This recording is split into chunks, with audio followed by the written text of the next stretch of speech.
It is Bell Let's Talk Day. I'm sure if you have the radio on today, listen to CJD. You already know that. We've talked to a variety of people through the course of the day and going to do it again now because today the focus is on youth mental health. And I will mention again, don't forget, Bell is matching your $5 donations up to $1 million today. If you text the word youth, Y-O-U-T-H, to 45678, make a $5 donation. As I said, Bell will match up to $1 million.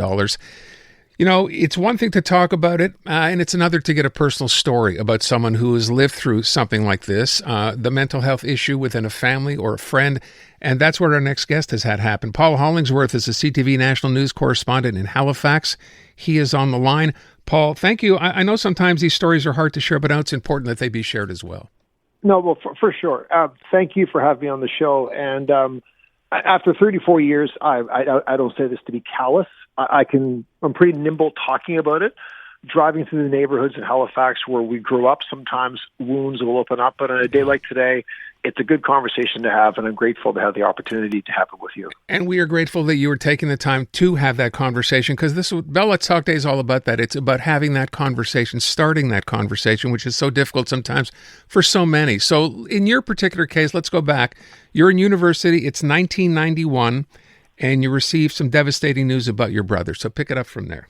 Yeah, no, listen, and just to back it up a chapter before that, we had a very normal childhood. He was 3 years older than me.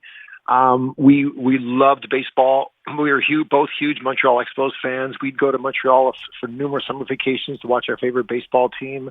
We were big Montreal Canadiens fans. We shared a love of sports. We had friendship groups in common. We lived in a bedroom with bunk beds. I was in the bottom. He was on the top.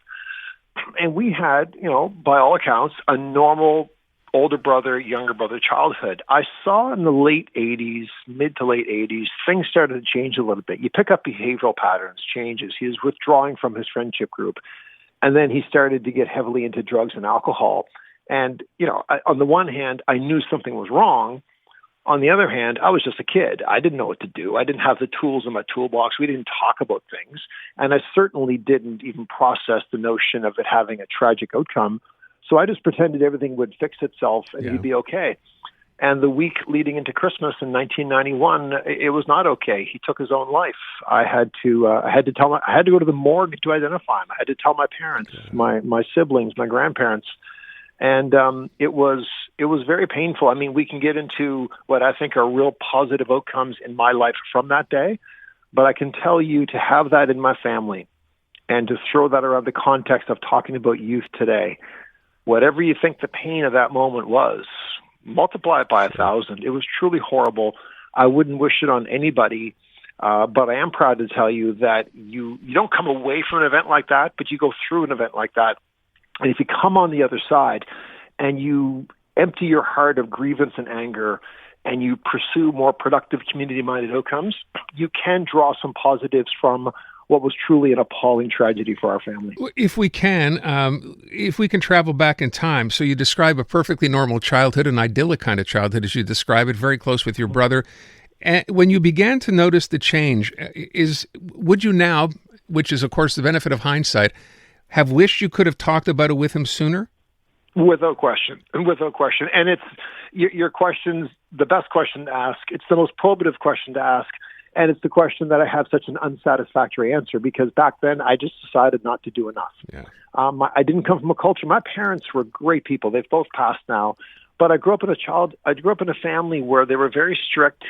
Children were to be seen and not heard, and not in a mean way, but there wasn't that level of engagement. The way I would compare it to how my wife and I bring up our two kids. So I was conditioned to not say anything, to not identify it. I mean, if I can't prove this, but if I went to my parents in 1989 and I said, hey, Mom and Dad, I think Bryce might have mental illness. What can we do about that?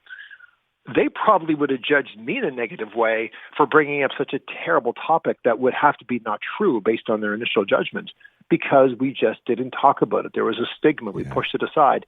I say, tongue in cheek, if I had a time machine, I'd go back in time and save him. It's impossible to do it. I sure wish they'd invent one so I could do it.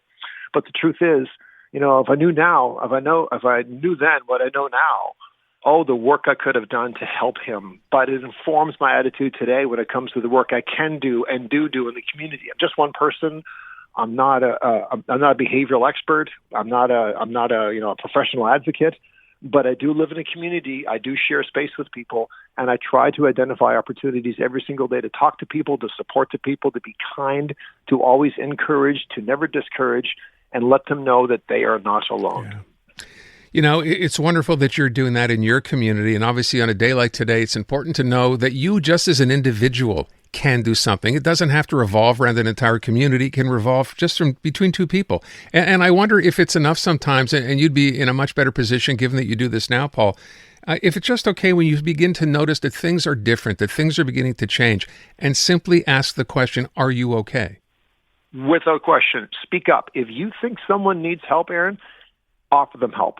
If they refuse help, because let's face it, sometimes the people we love the most, who are closest to us, are the ones that, oddly enough, refuse our assistance. Ask again.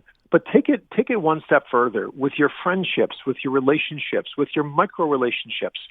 Treat your relationships and the quality of your relationships as a personal code of conduct, as I try to do. And I'm not saying that in a preachy way, but I've actually forced myself. I've tried to rewire my brain when it comes to this, because I'm in the community every day looking for that Bryce Hollingsworth. Who's the young person in peril, who's suffering in silence, that no one in the room is noticing? Who's the lonely person in a room full of people off to the side that nobody's noticing? Because of what happened in my life, whatever it did, it sparked some sort of sensitive gene in me that I try to identify these things. And you reach out to people. I will tell you, I had a woman call our TV station a while back, and she said her son was 17 or 18 years old. He was suffering from anxiety. He liked watching me on TV. Could I come to the house to visit him? Because his anxiety was so bad, he hadn't left the house in 2 years. Wow. I'm not a clinical psychologist. I don't know if I helped him or not, but I jumped in the car and I went to see him. It was a gift to have that. But I shouldn't have people calling me to offer that. I think if we look closely in our communities, we can see opportunities every day to intervene in a very kind, supportive way. And, look at, I mentioned baseball a second ago. You get 3 hits out of 10, you're batting 300. Sure. Well, what if I reached out to 100 people every year in a real meaningful way, and I connected with, 30 of them? I'll take that as a starting point. And maybe next year it's 35, and maybe next year it's 40. And that's why a day like today is so important. I will add, I live my life with these details every day of the year. But on a day like today, I just think it's so important to put the message across, because there are young people, as you said off the top, there are young people in our communities across the country, and their great shared experience right now is that they are suffering, they are alone, they are in peril, and we need to say to ourselves, it stops with us. We're going to help them now going forward. What do we need to do to get into the communities, strategize, and help these people, and quite frankly, help save the next generation coming after us? Well said. I will just ask you, because we have to wrap up. You're talking about the situation from the outside looking in. And of course, an obvious question for people listening today, or know someone who's perhaps struggling today, is what you want to say to someone who is in fact struggling with a mental health issue in their life. Not the person who's saying to them, are you okay? But that actual person who's struggling with it, who doesn't really know who to talk to, what to say, where to go, what to do. What do you say to them? Well, first of all, they're not alone. If you're listening now, you are not alone. If you've seen a marathon race where people cross the finish line and people are standing on the side of the road clapping and cheering you on, there are people out there right now doing that for you. We have a country filled with good people with kind hearts who care about each other in a very special way. You need to know that people care about you in a way you don't even know. That's the best kind of kindness is when you know that people are total strangers out there and they are supportive in the community. But beyond that, you have to share your story with people. If you are alone, especially if you're young and you don't know who to turn to, find someone in your family, find someone you trust. Might be a school teacher, might be a hockey or a baseball coach. It might be somebody who's a role model in the community. You'd be surprised. You could probably drop a pretty long list of people you could probably trust and approach. And I guarantee you won't regret it, because I guarantee you it could be the first step in a prosperous step to get you on a better path and get you out of what is now a very desperate cycle for some people, especially young people in our country. Well, I'm very moved, and I hope people listening are as well, having shared that story, of course, having lived that story, and now being able to help as you are in the community. Paul, thank you so much for reaching out today, and thank you so much for sharing that story. Thank you for having me on. I'm a big fan of the show, by the way, so it's nice to be on, and I really appreciate you taking time to fit me in. Thank you so much. Paul Hollingsworth, CTV National and news correspondent in Halifax, Nova Scotia. I was actually quite moved in hearing that story and what he went through, and imagine how many other people are, in fact, feeling that same way and going through a similar situation. So as he said, it's important to let people know. It's important to reach out. It begins with that first conversation. That's all it takes. Bell Let's Talk Day. Text the number 45678 and the word youth, $5 donation, and that will be matched by Bell up to $1 million.